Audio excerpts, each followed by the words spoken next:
Hello everyone, welcome back to Earl Grey Books. I'm Ellie and today it is time for my June haul revisit. So, June is an alright month. I think I have a really interesting selection of books here. Quite a few of these are non-fiction and I'm excited about that because I'm kind of in a non-fiction mood at the moment. So, this month I'm not going to be doing anything special, I don't think. I'm just going to try and read some of these. And yeah, there are a couple that if I read I can buy other things and stuff like that. So let me tell you about what I've got here. So, we'll start with the non-fiction, and like I said, I have a few here, and I think I have an interesting little bunch. So, starting up, this is probably the one that is most outside my usual reading, and that is Empresstalgia Cixi by Young Chang. So this is about the Empresstalgia. I did start this a couple of months back. I didn't really read that much of it, so I think I took my bookmark out. I think I only read like 10 pages. But I would really like to get to this one in June, and yes, so there's that one. Then I have Square Haunting by Francesca Wade, which is about 5 different women and London between 1918 and 1939, so between the wars. So it's about H.D., Dorothy L. Sayers, Jane Ellen Harrison, Aline Power, and Virginia Woolf.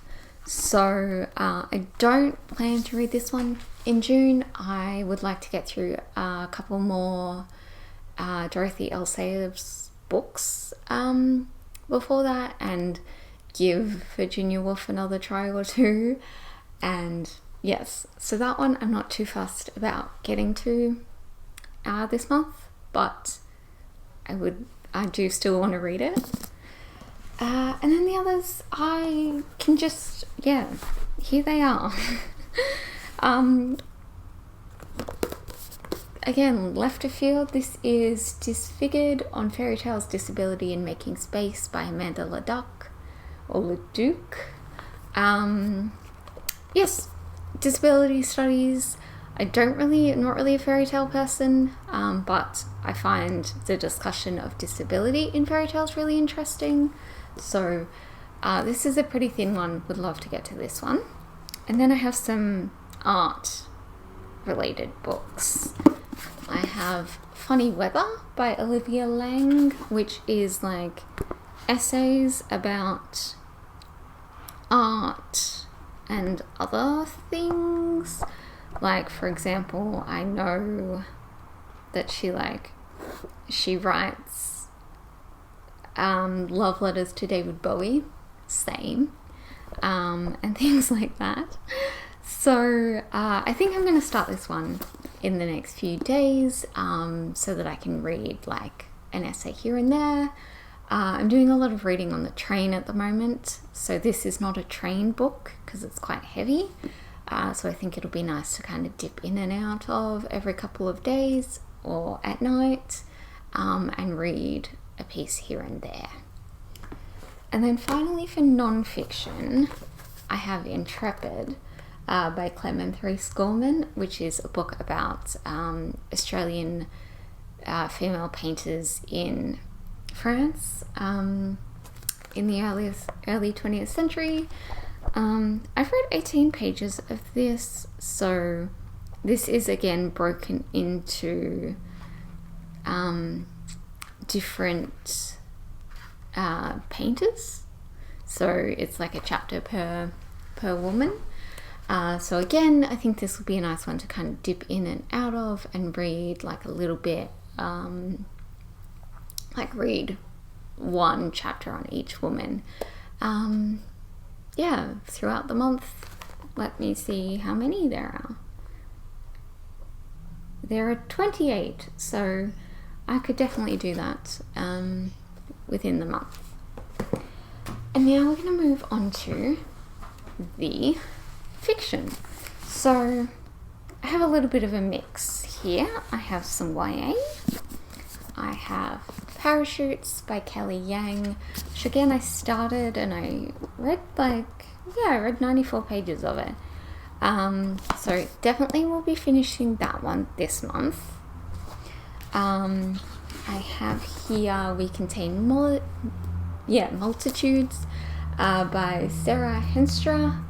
This is a LGBTQ plus read. Not sure whether I will get to it this month, but it's definitely still on the list. I also have Camp, which again is LGBTQ plus. This is by Elsie Rosen.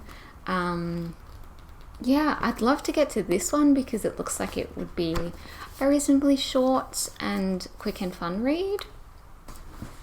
And then the rest are adult. So I have Confessions with Blue Horses by Sophie Harditch, which is a book about East Germany and looking back on childhood in East Germany. So very interested in reading that one. Again, perhaps this month if I get time.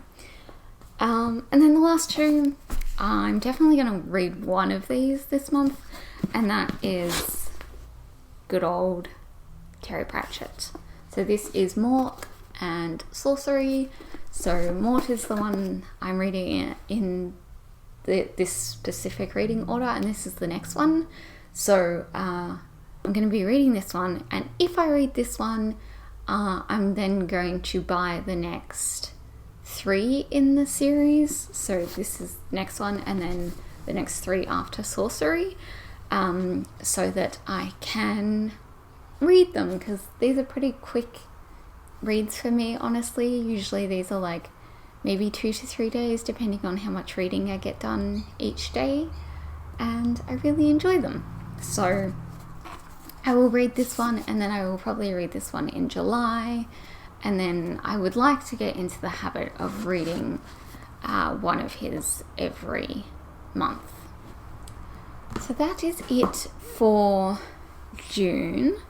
I think I have a good bunch of books there, and ones that I'm really excited for, ones that I think are going to take me a little bit longer, especially some of those non-fiction ones, but I'm okay with that this month. I don't really know how much time I'm gonna have to read, so if these take me the whole month, that's totally okay. But thank you all so much for watching, and I will see you guys next time. And I think it's going to be my wrap up. I'm not sure, but I will see you all then. Bye.